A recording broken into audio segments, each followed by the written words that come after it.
Assalamualaikum warahmatullahi wabarakatuh. Om Swastiastu, Namo Buddhaya, salam kebajikan, Sampurasun. Rampes. Oke, Sobat Damai sekalian, ketemu bareng kita di Halako Damai yang ke-137. Pada podcast malam ini, kita akan mengadakan podcast kajian Religious Studies. Nah, kali ini saya, Kang Zia, dan Kang Fani dari Sekolah Damai Indonesia untuk wilayah Bandung ya. Nah, untuk wilayah Bandung akan mengkaji tentang salah satu tulisan dari Kang Fani tentang kekerasan sistemik. Wah, ini ada kekerasan yang sistemik. Kaitannya dengan kekerasan, mengkaji kembali intoleransi di Jawa Barat. Karena kasus sekarang ya Kang Fani ya, kasus-kasus sekarang mulai menciut lagi setelah mungkin beberapa lama kita tidak mendengar lagi penutupan walaupun dalam waktu yang pendek ya. Tapi kemudian dalam waktu 1 tahun ini kita mendapatkan beberapa penutupan tempat ibadah. Nah, yang paling menarik bahwa ada apa? Ini kan pertanyaannya gitu ya. Ada apa kok ini nggak pernah selesai PR-nya? Nah, di kajian Halako Damai yang ke-137 ini kita akan membahas dalam beberapa waktu ke depan terkait dengan kekerasan sistemik dan mengkaji kembali bagaimana intoleransi terjadi di Jawa Barat. Oke, Kang Fani, gimana kabarnya? Baik.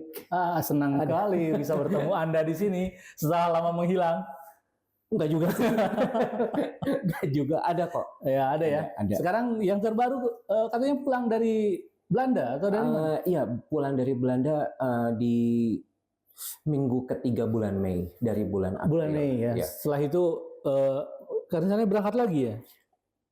Ada rencana tapi nanti dulu lah. Nah, masih belum terlalu fix juga ini ya. Iya.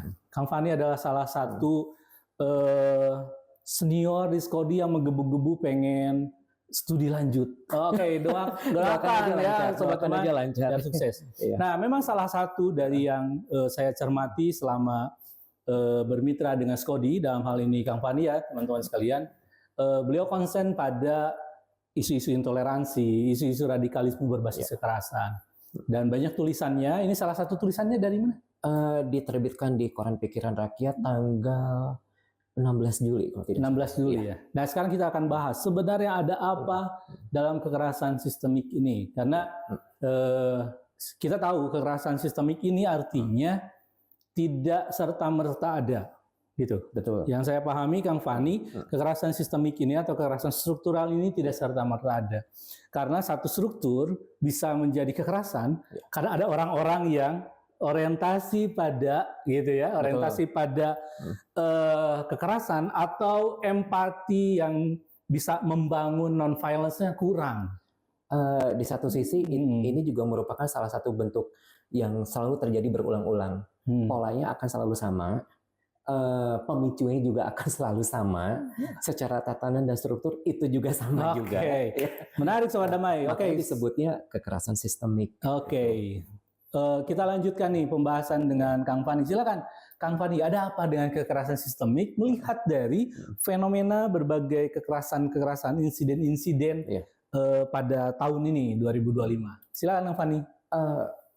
Susah ya pertanyaannya. Kan kita studi kasusnya itu. Iya. Tapi kita melihat bahwa hal ini bukan cuma terjadi di tahun 2025, akan tetapi ini sudah pernah terjadi di masa-masa lalu. Ya. Yang saya heran adalah ketika kejadian-kejadian ini ternyata melibatkan aparat negara. Ada aparat negara yang mungkin secara tidak langsung turut melanggengkan bentuk kekerasan seperti ini. Mereka mungkin tidak turun langsung ke lapangan, ya, karena saya yakin mereka juga sedang berada di tempat kerja masing-masing. Ya. Akan tetapi kita juga melihat seperti keberdukungan mereka itu di mana dalam kasus ini, gitu ya. Apakah mereka cenderung untuk membantu teman-teman yang memang mengalami kekerasan, atau justru malah lebih membiarkan hal tersebut terjadi. Dalam beberapa peristiwa kita melihat bahwa maaf kalau misalnya ini terdengar tendensius, tapi semoga tidak ya, karena saya juga ingin melihat bahwa sebetulnya seharusnya negara lewat aparat pemerintah itu sebetulnya harusnya ada untuk mencegah kekerasan itu terjadi tanpa melihat latar belakang kelompok masyarakat yang memang mengalami kekerasan tersebut. Nah, itu kan sebetulnya harusnya sudah menjadi sifat atau perilaku dari aparat negara, ya. Apalagi kita juga sudah tahu bahwa aparat-aparat negara ini pasti sudah paham dengan konteks pasal terkait kebebasan beragama yang memang basisnya itu berasal dari UUD 45. Ya, itu salah satu dasarnya, itu dasar kuat itu. Dasar, dan itu kan seharusnya menjadi dasar pemikiran utama dan yang dilekatkan kepada para aparat pemerintah. Itu kan perspektif paling pentingnya di situ, ya.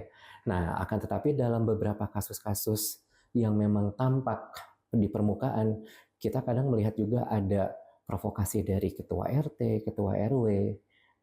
Mereka juga kan suka atau tidak disebut aparat pemerintah juga kan? Iya, bagian dari seluruh pemerintah. Bagian. Makanya ini kita melihat bahwa bentuk kekerasan ini ternyata strukturnya demikian. Ada aparat pemerintah yang juga turut serta di situ dalam nama untuk menjaga ketertiban.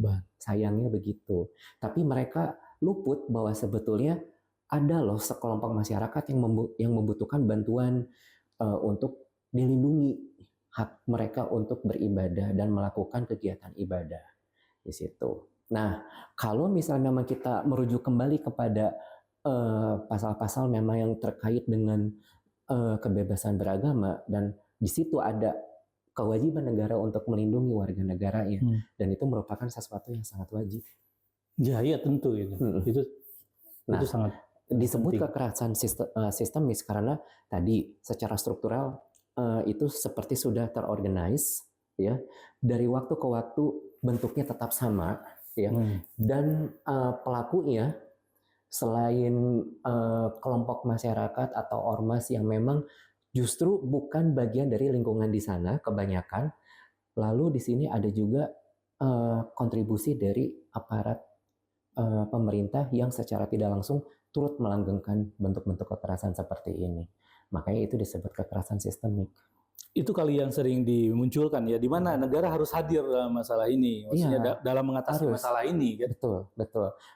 Dan seperti tadi saya bilang, saya juga sebetulnya mengapresiasi keberadaan mereka untuk menjaga harmoni, ketertiban di lingkungan, ya.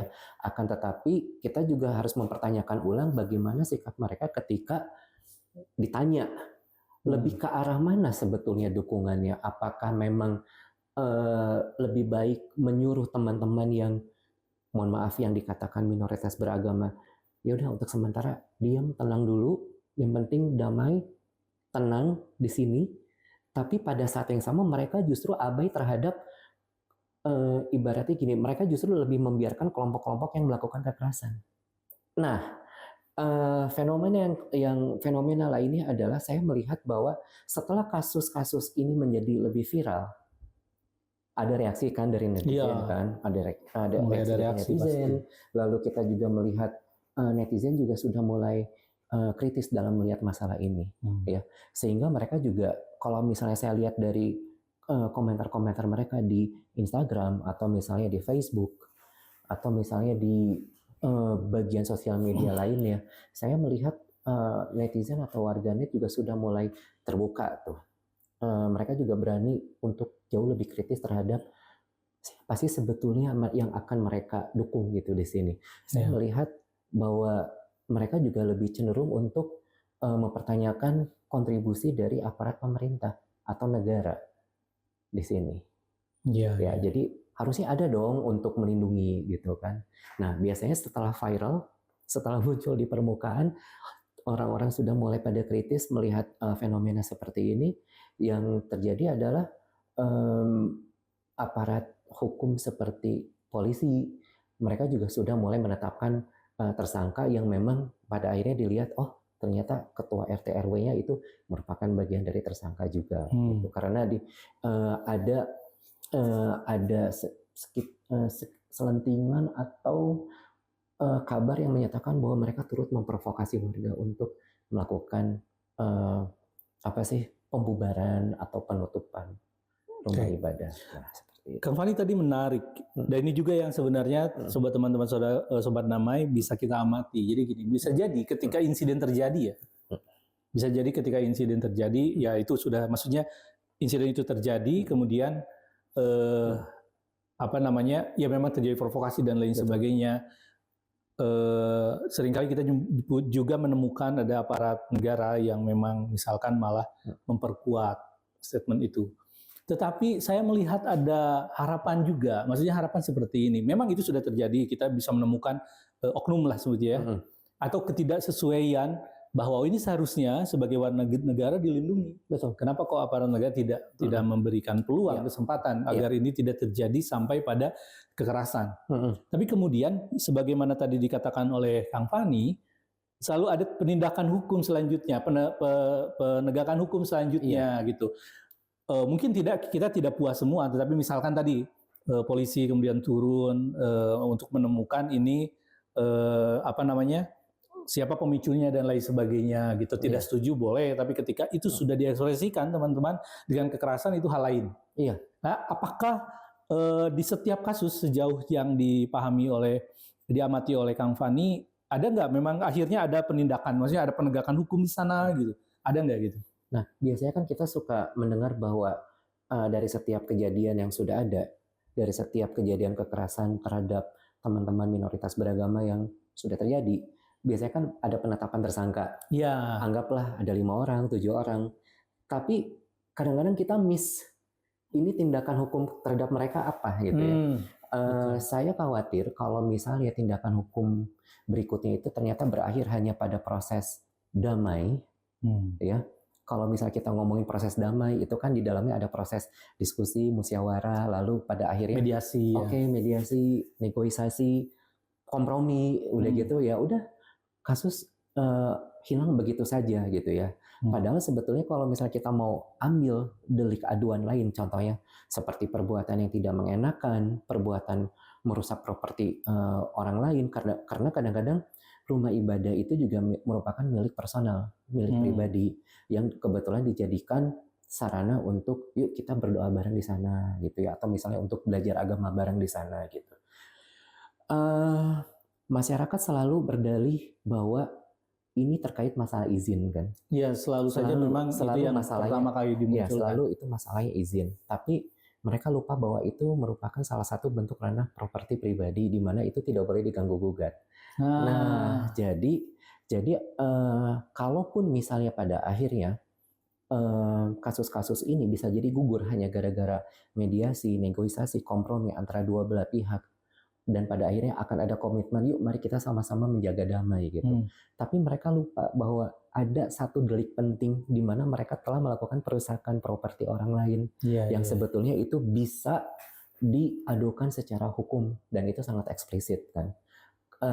Yang saya lihat kasus ini kan pada akhirnya berkembang tidak hanya terkait ini kekerasan terhadap kelompok masyarakat beragama yang dianggap minoritas, tapi akhirnya kita juga melihat bahwa ini penyebab utamanya apa? Oh, misalnya tidak ada izin. Oke, sekarang mari kita balikan lagi dalam kondisi yang sebenarnya untuk membuat izin rumah ibadah. Ada kan ketentuannya SKB dari 3 menteri. Itu yang saya pahami sejauh ini. Tapi kan kita juga lihat prosesnya berbelit.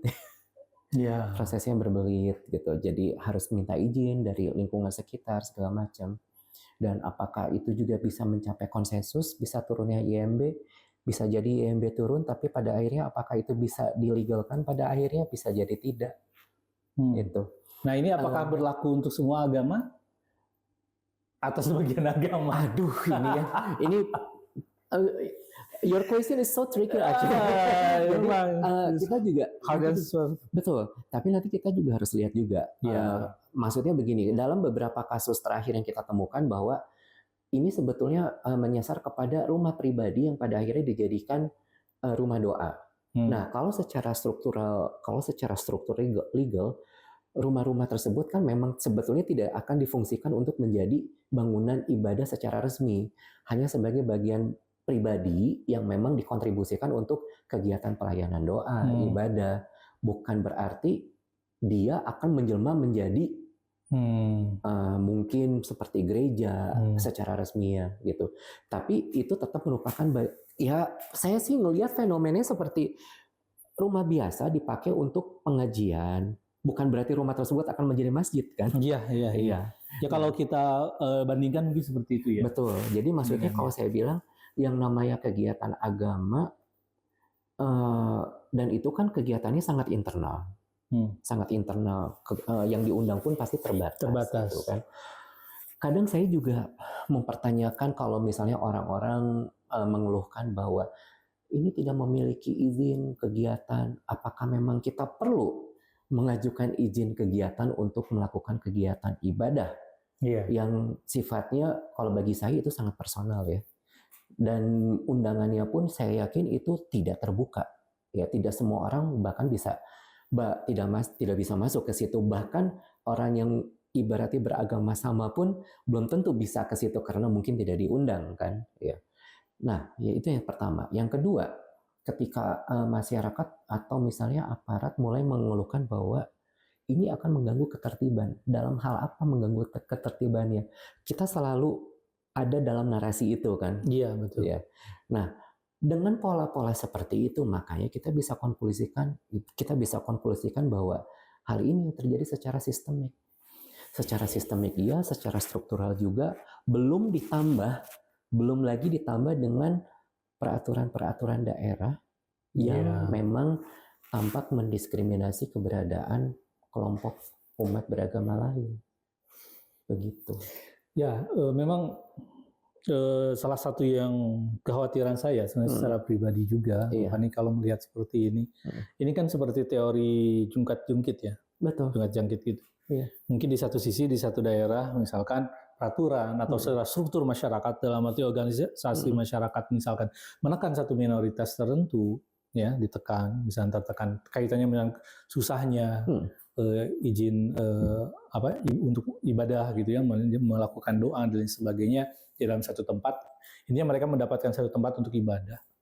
Ya mungkin di satu tempat itu sobat damai bisa, tetapi juga sangat mungkin itu jungkitannya kebalik. Iya. Di tempat lain di mana posisi yang mayoritas menjadi minor, itu akan mengalami yang sama. Iya. Jadi sebetulnya saya melihat bahwa again ya, saya selalu tekankan bahwa saya sebetulnya jengah juga sih menyebut mayoritas, minoritas. Iya, sebenarnya karena sebetulnya kita tidak ada loh itu ya. Maksudnya kita dalam perlindungan hukum sebagai warga negara, kita tuh sama tanpa melihat latar belakang sebenarnya saya setuju itu sosial gitu kan. Tapi ketika kita ternyata menetapkan batas mayoritas minoritas itu hanya berdasarkan jumlah dan mana yang lebih dominan di satu daerah, maka itu akan menjadi berbahaya, apalagi ketika hal tersebut ternyata diamini oleh aparat negara. Iya, makanya kan tadi saya ingin melanjutkannya gini, bahwa ketertiban itu jadi definisi siapa? Iya, betul. Gitu kan sobat. Iya. Ketertiban ini definisi siapa? Betul. Gitu. Jadi kadang saya berpikir seperti ini.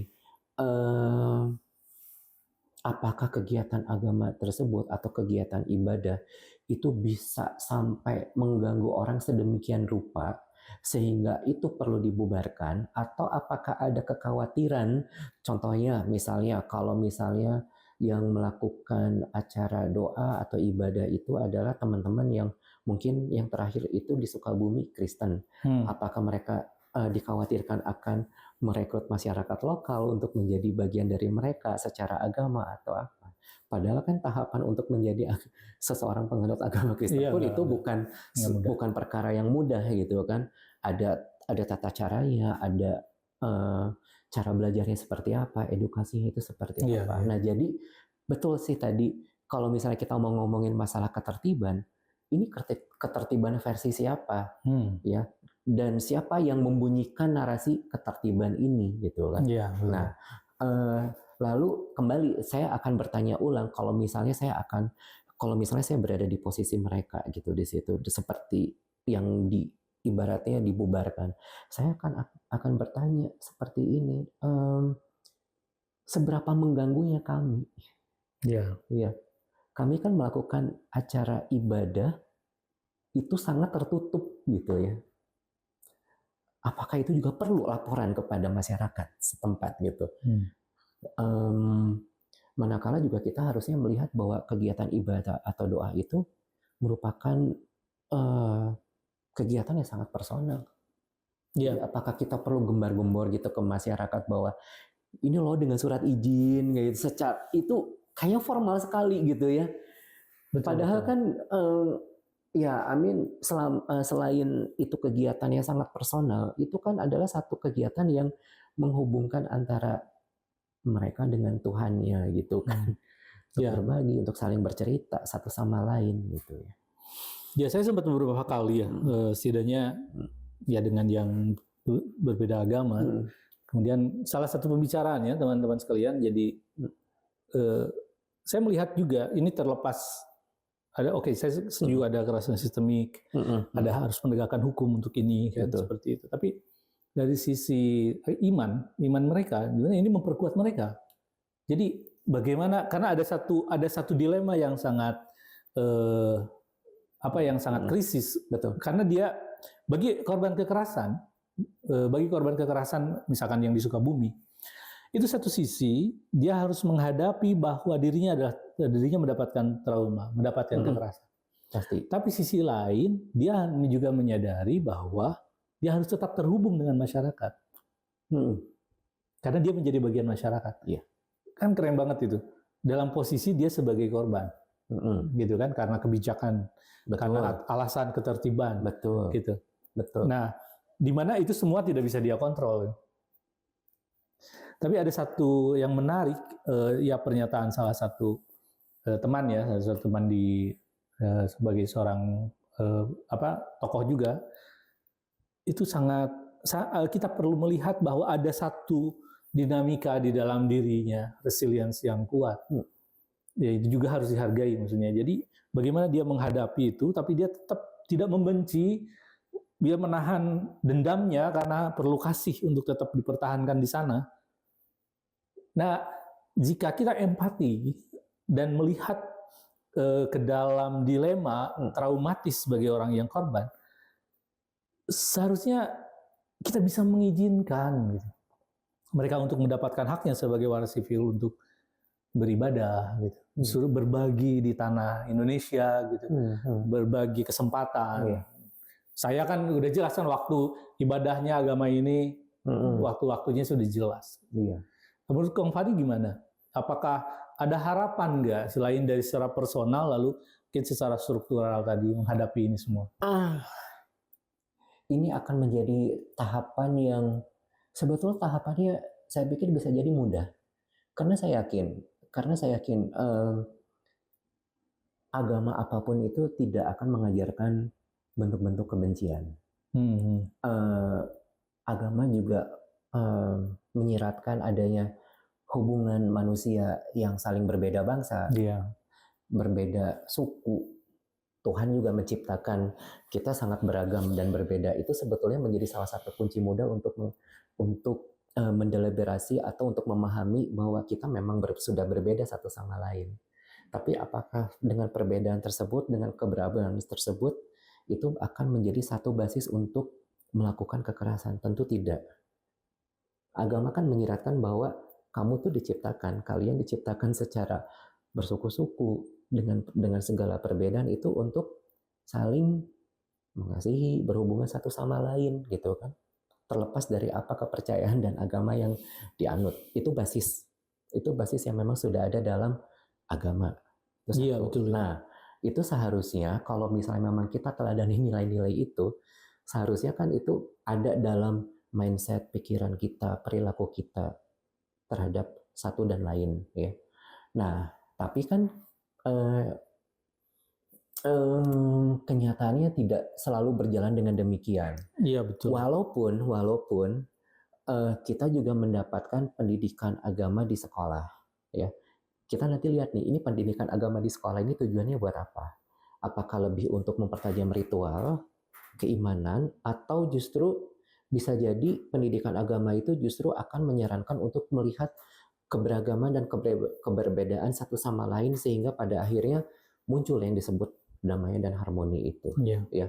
Nah, dari masalah pendidikan itu kita juga nanti harus melihat juga siapa yang membawakan pelajaran ini. Iya, betul. Ya, siapa yang membawakan pelajaran ini sehingga pada akhirnya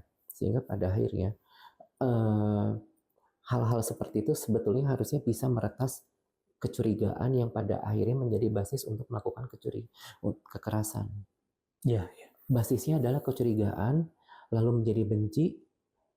Dari benci tersebut mudah untuk melakukan kekerasan. Nah, itu sudah sangat tataran di lapangan. Betul. Kalau misalnya kita mau omongin ini, nggak akan cukup satu jam, nggak akan cukup setengah jam. Terus saudara sekalian, tadi ada statement dari Kang Fani yang menarik, atau saya bahasakan ulang kira-kira begini ya. Mengapa kecintaan kepada Tuhan itu tidak menghilangkan rasa benci? Mengapa kecintaan kita kepada Tuhan, kepada utusannya, atau kepada orang-orang pilihannya itu tidak bisa menghilangkan atau tidak? Kenapa tidak bisa membuka ruang bagi yang lain? Betul. Toh kita sama-sama satu bumi ya. Kita sama satu bumi, satu Indonesia gitu. Dan juga selain itu, yang saya pahami ya, Kang Fani dan teman-teman juga, yaitu teori Jungkat Cangkit itu mudah dipahami. Tekan di sini bisa jadi saudara kita yang lain ditekan di sana. Dan selalu seperti itulah. Itu kapan beresnya gitu. Boleh saya kasih tambahan sedikit? Boleh. Kunci utama adalah tetap berada di negara dan pemerintah. Balik lagi. Akan selalu begitu. Jadi negara yang pada akhirnya ada aktor-aktor pemerintah, aparat sipil negara, mulai dari level yang paling atas hingga level yang paling bawah, itu adalah merupakan contoh baik seharusnya untuk melanggengkan praktek-praktek toleransi, harmoni, damai. Ya, itu bisa tercermin dari aturan publik atau peraturan publik yang memang mereka luncurkan untuk masyarakat, apalagi terkait hubungan lintas agama. Kan kita sudah ada basisnya kan? Sudah ada. UUD 45. Iya. Itu. Iya, betul. Oke, Sobat Damai, statement yang tadi kita garis bawahi ya, tentang intinya kita harus mendorong harapan kita agar pemerintah itu hadir. Karena dia sebagai mediator yang paling kuat, mau pakai pendekatan peacekeeper dan lain sebagainya, peace building gitu. Lah kalau negaranya nggak ada, kalau pemerintahannya nggak hadir, teman-teman aktivis yang habis-habisan itu sampai burn out itu bisa jadi, nah kita ngerjain sama aja ya, udah habis lagi, ulang lagi dari awal. Jangan lupa juga kehadiran pemerintah atau negara itu harus kita lihat dalam sisi bagaimana mereka berusaha untuk mengakomodir masyarakat, kelompok masyarakat yang dianggap minoritas beragama itu, dalam arti mereka mendapatkan jaminan perlindungan agar hak mereka untuk beribadah, lalu mendirikan bangunan ibadah itu dijamin oleh negara dan pemerintah. Ya, saya setuju itu. Oke, Sobat Damai sekalian, ini sangat waktunya memang terbatas, tetapi ini sebagai cara kami di dalam Halako Damai, Kang Fani Skodi, untuk mengingatkan kepada kita bahwa kita harus tetap mempertahankan, merawat kebinekaan ini, dan kita harus aware ya pada hal-hal yang sifatnya kekerasan. Karena bisa jadi tadi dikatakan oleh Kang Fani, ini tindakan intoleransi. Tetapi jangan lupa bahwa intoleransi itu bukan hanya pada tindakan. Ada apa di dalam hati kamu? Gitu. Sehingga kamu kok cenderung memilih kekerasan daripada non-violence. Statement terakhir, Kang Fani, untuk menguatkan podcast kita di Halako Damai ke-137 ini. Kehadiran negara, pemerintah, dan kita sebagai bagian dari masyarakat menjadi segitiga yang sangat penting untuk terus melanggengkan praktek toleransi, damai, sehingga pada akhirnya tidak akan ada kekerasan di masa depan. Amin. Oke, terima kasih Sobat Damai sekalian. Jangan lupa untuk dukung kami dalam Halako Damai. Jadi salah satu program yang terus kita pertahankan, terus kita rawat untuk membicarakan hal-hal yang baik agar kebaikan ini tetap terawat di antara kemajemukan ini. Ini ada kerjasama dengan RSCG Indonesia, lalu kemitraan dengan Fakultas Filsafat Unpar, Pasca Sarjana UIN Sunan Gunung Jati Bandung di Prodi Studi Agama S2 dan S3. Sampai jumpa di podcast selanjutnya. Terima kasih Kang Fani. Terima kasih.